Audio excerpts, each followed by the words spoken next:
বরাবরই প্রকৃতির সঙ্গে যুদ্ধ করে আমরা এখানে বসবাস করি। এই নদীর পাড়ে আমরা যারা থাকি, এই অঞ্চলের মানুষ সব সময় ভাঙন, প্লাবন, বন্যা এই পরিস্থিতিগুলোকে মোকাবেলা করে সবসময় এখানে বসবাস করে আসছি। আমরা ইতিমধ্যে ভাঙন প্রতিরোধে ইমার্জেন্সি ওয়ার্ক, সামনে যেহেতু বর্ষা, অতি প্লাবন, সেজন্য আমরা এটা হাতে নিয়েছি। আরও 2-3 জায়গায় আমরা ইমার্জেন্সি কাজ শুরু করব, সেই নির্দেশনা দিয়েছি।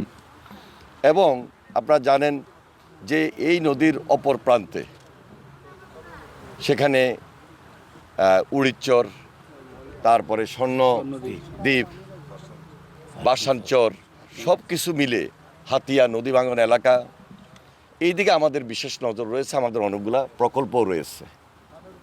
তবে দীর্ঘদিনের মানুষের যে প্রত্যাশা যে পার্মানেন্ট কিছু ওয়ার্ক করা দরকার, সেই অনুযায়ী আমরা এই এলাকায় যেখানে যেটা খুব বেশি অতীব প্রয়োজন এই মুহূর্তে, সেখানে আমরা পার্মানেন্ট ওয়ার্ক হিসাবে আমরা কিছু ভাঙন প্রতিরোধের ব্যবস্থা গ্রহণ করব।